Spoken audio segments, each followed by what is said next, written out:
Hello, hello, hello, everyone. Welcome to Touching You Talk Show. I am Elder Sheila, and guess what? I have Chef Hoppy on the line with me today.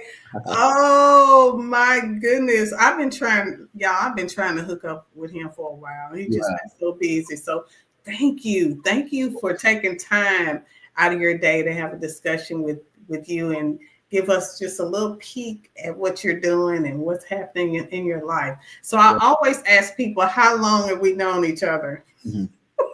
Yep. So we've known each other for about, I want to say 14, 15 years, at the spring. At the spring. And, I remember, I do remember you cooking desserts. What was one of the first things that you cooked for Day Spring? It's probably the 7 Up pound cake, my very first recipe that my mom taught me. And our punchline as into what is the very first thing that I baked or brought to church or school or anything like that. So it's definitely the 7 Up pound cake. Okay. So when did you realize you could cook? From a young age, I really had the love of it or the interest in it starting around 10 years old with my first meal that I ever made being eggs and bacon in the microwave. So, just going there and it coming out good and not anything crazy kind of let me know that I had a little wiggle room in it, and then started a baking business at the age of 12 is really whenever I knew that I would be in the culinary school. My first love was football, but once I stopped growing and started seeing things going in a different direction, everybody was getting bigger. I knew I had to find a second love. So that's whenever I turned into cooking. Oh my goodness, I love how you said that. How you just changed gears. You didn't stop and just let it get you down the fact that okay, football is not in. Let me just do my other love. Right. So tell me what was the have you ever just burned something up or anything like that? Of course, I've had the mistakes of cooking something and just going to sit down or working on the next project and it's burnt or something of that nature. But nothing while I've been hands on. Nothing crazy while I've been hands on doing all the cooking. Okay, all right. So what is your specialty? I always say I don't have a specialty. Everything is special to me. So whatever is making the client happy or the people that are consuming my product smile and bringing back old memories from even their childhood with recipes and things of that nature is really what pushes me and drives me and makes me want to always be good at. I'm not gonna say great, good at a little bit of everything, so that everybody's taste buds are pleased and happy. That's good. We already have a question. Let's see. Let's see it. What was so special about the 7 Up cake? Was it flavor or ease of baking, or was it your mother's favorite? I think it was just I think it was one of my favorites growing up. And then whenever life happened and situations happened, my mom stopped making the cake, and I was like, "Oh no, you got to teach me how to make it." So that was kind of the cake that me and her had a bond with, and I just took it to football practice, church, school, really anywhere, let everybody taste it. And that's kind of what pushed me into trying different recipes. So that's kind of why I have that connection to the 7 Up pound cake because it was the genesis of Chef Hoppy. All right. So tell me about some of your like the meats that you cook. Do you like name them? Do you have like names for like some of your recipes or whatever? Um, I have a chicken recipe that had the Cowboys football team in the chokehold for a while. It's called churro chicken. So every Thursday, when was that? For probably like 2 or 3 years when that group of defense was in, I fried about 200 pieces of chicken and tossed it in my churro seasoning, and we did that every Thursday for about 2 years, so 2 or 3 years. So that's one thing, the churro chicken. Um, I have this creation called steak wrap shrimp. Instead of bacon wrap shrimp, I use steak. So that's kind of something that's unique and different to myself. But yeah, I don't know what to name things half the time. People ask, "What's this or what's that?" And I'm whatever you want to call it. It's good. That's what that's what I know. Okay, so you got to come up with a name for that four cheese macaroni and cheese. I have many cheeses you put in there. Tell me Right. about that. That right there, I'm like, he got to cook that for me. Oh yeah. So that's really my Thanksgiving mac and cheese. I don't always go that in depth whenever I make mac and cheese, just because most of the time I'm making things that are on a time schedule um, and time sensitive. But whenever I have time to really go in depth and grade up each and every single cheese, and do the different steps and things of that nature, I call it my Thanksgiving mac and cheese. That's whenever I go the extra mile and pay attention to the smaller details that I might not pay attention to whenever just cooking on the fly.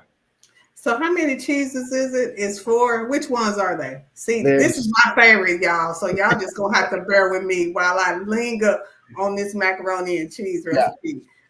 there's smoked Gouda, Mm-hmm. mozzarella, Colby Jack, and cheddar.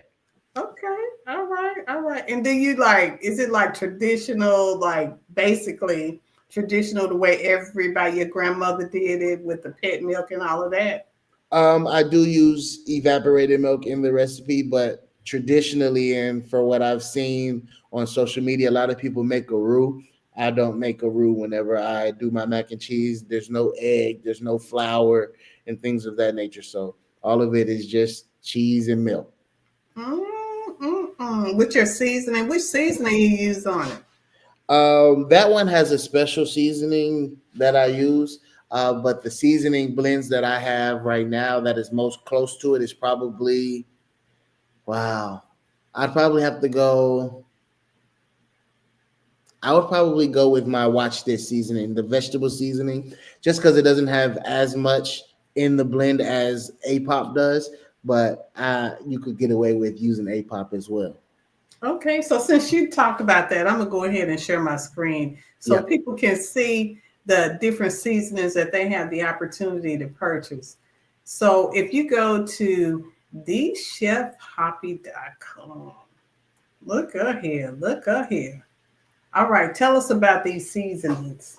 So the first one or the top one, whichever picture you're looking at, is Deep Sea, which is my seafood seasoning. The red bag, which is in the middle, is APOP, which is all purpose, on purpose.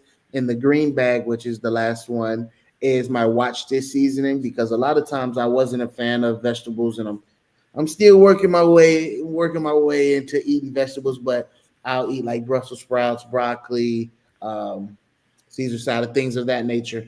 Um, and a lot of my people or clients that don't eat vegetables as well will say, "Well, I don't like that. I don't."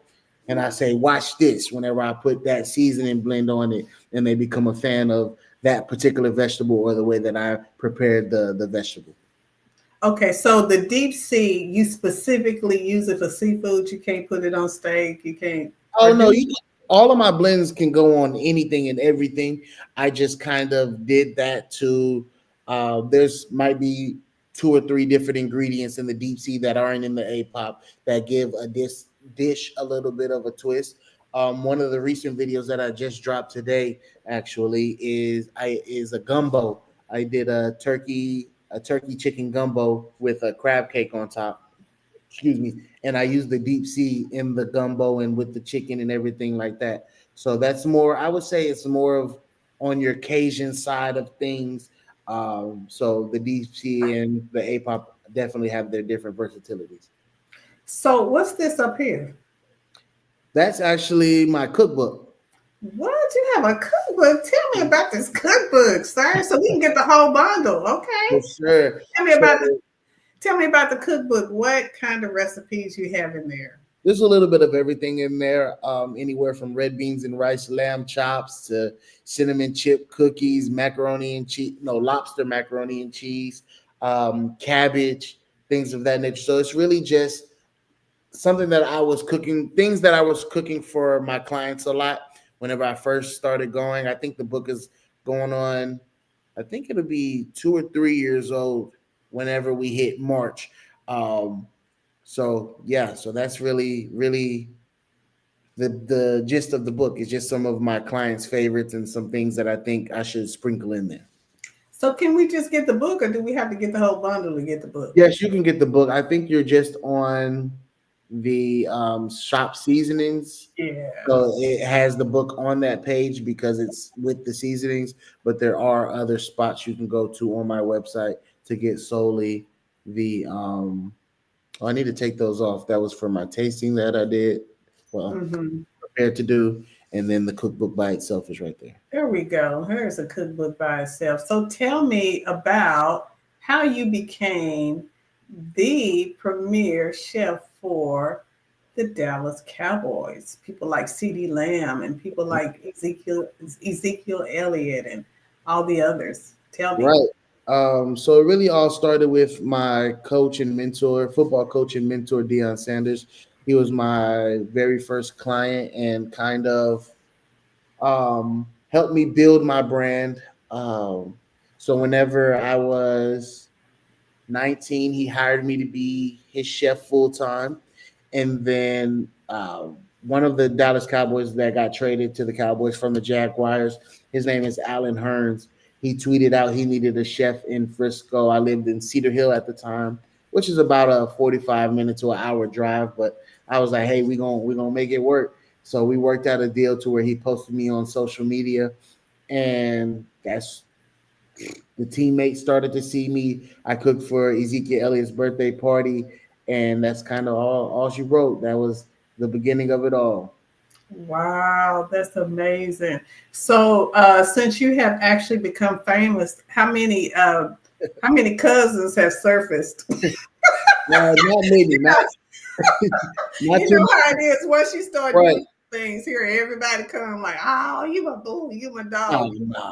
no. No, not too many people. Just because of, I guess, how I was growing up. I knew who I was close to. I knew my group of people and I knew my family and everything like that. And we stuck and just grew our relationship. And I don't think even if people tried to, be buddy buddy after things started to switch up and change a little bit, I don't think I even paid attention to it because I don't even remember a time of having to deal with um fake people. I mean, you deal with fake people all the time, but in my group, I haven't had to deal with that type of thing. So I've just been blessed with a great family and a great friend group. So we rocking to this day. Okay, but I see a suggestion for Sean. Sean is like, call the mac and cheese hoppy 4X.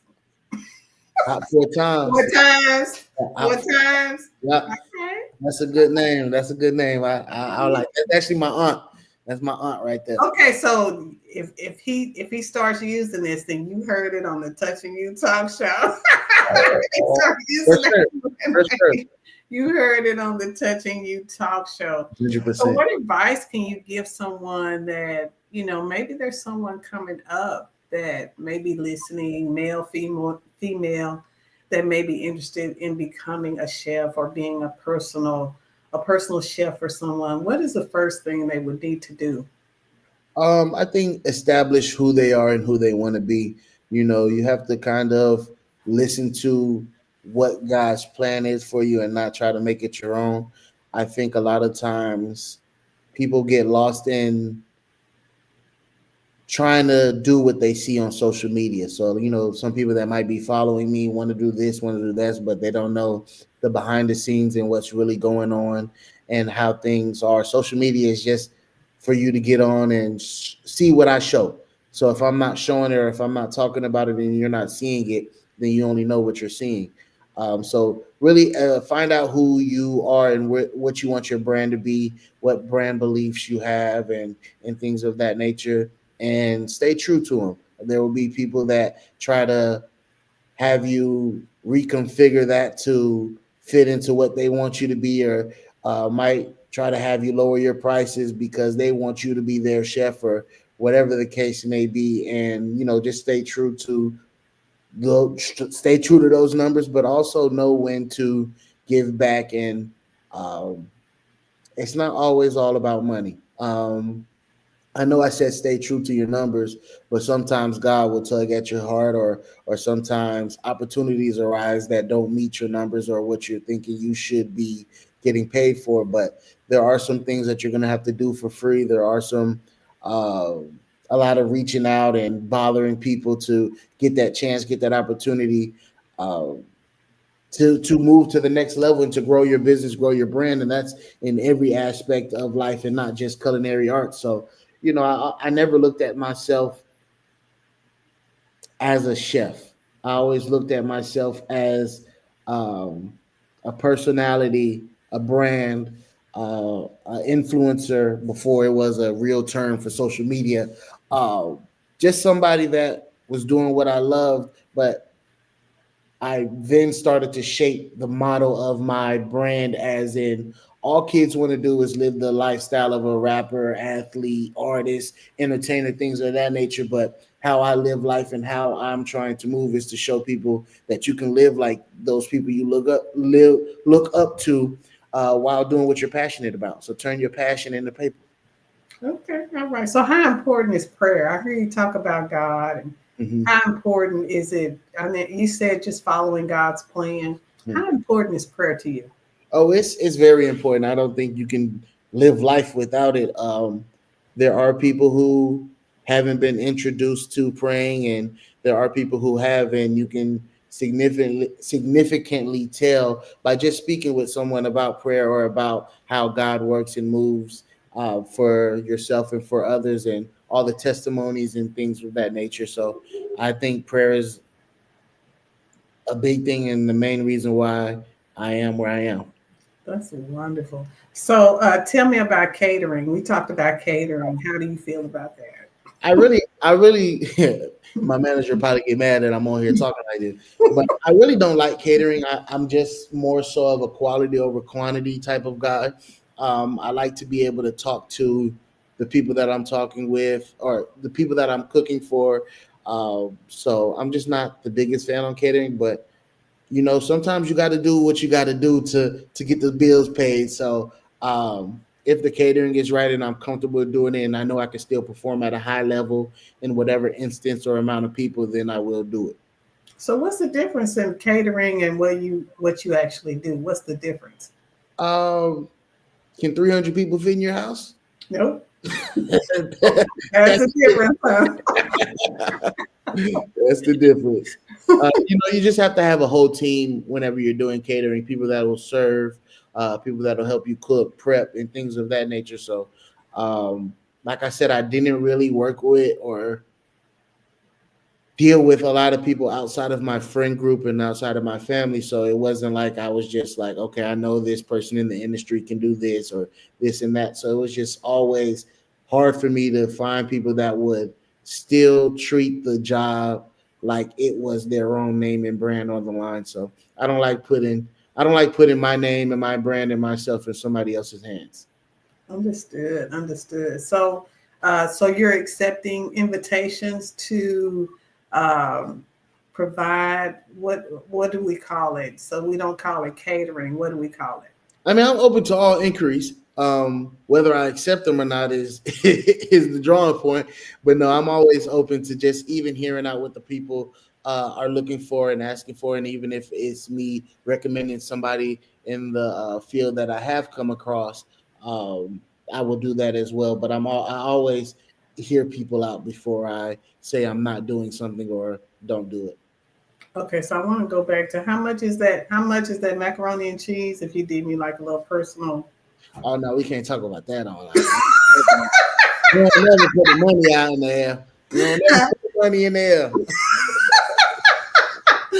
Oh my goodness, that macaroni and cheese looks so good, and you know the way you prepared it and you prepped it, and then you had the big piece on the fork. Oh, I was just so impressed. So impressed. So, what other advice can you give? Tell me, I tell you what, tell me about your beautiful fiance. I heard that you're about to get married. Tell me about her because I don't want us to get off this line without talking about her. Oh yeah, yeah. So we've been together for 3 years now. We get married in March. She's an esthetician, So she's co-owner of a med spa out in Dallas called 170 Med Spa. Her portion is Mariposa Skin Lounge. She's focuses on really anything that's wrong with your skin, whether it's because of certain, I don't want to call it. I'm trying to find the right terminology. She Maybe wrinkles. Would we say wrinkles, Oh yeah, well, blemishes? wrinkles, pigmentation, sun damage. Um, Sometimes there's certain instances where the products that she has can help treat eczema and things of that nature, and things that fall under that category. So really, anything that's topical that she can see on your skin, she could probably treat or definitely treat. Okay, all right. So, do you go to your house, to your mom's house, and cook for her, or does she come to you? Oh, she comes to my house, especially with the amount of cooking that I'm doing for these cooking videos. Somebody had to eat all that macaroni and cheese, so I normally call up my mom, my sisters, and my friends, and then tell them, "Hey, I'm cooking this time, and be here, be square." So my mom normally comes on down and enjoys a meal with us, and we have fun. Okay, all right. So, what else do you want to tell us about you before I let you go? Uh, just follow me on social media. That's the best way to keep up. Um, yeah, that's all I really. I don't have anything else to. I don't really like talking about me, so I don't have anything else to say about me. Okay, so everybody, we need to go in and purchase some seasoning. I actually want the cookbook, so I'm gonna have to get in there and order me a cookbook so I can learn. Is that macaroni and cheese recipe in there? That specific one isn't, but Okay. I had to log into Instagram because I actually typed out the macaroni and cheese recipe under the video. Okay, so I think I just put that in there. Mhm. I did. All right, so there's his Instagram. You can go in there, and I'm gonna find that. I'm definitely gonna find that. And Okay. then I posted his website, and we are so happy to have you here. I appreciate you so much. Thank y'all for having No, me. and it has been a joy watching God use you in such a mighty way. And just growing up and not being no thug and all of that, people expect our young men to not do well, but you have exceeded our expectations and you're doing a great job. And I really appreciate you. And, let me know when you're ready to mentor some people. Nathan, he probably needs somebody to teach him how to cook since he don't want me to teach him. Maybe he'll let you teach. For sure, for sure. All right, everyone. Well, this has been Touching You Talk Show with Chef Hoppy. Have a great day, everyone. You have a good one. Bye.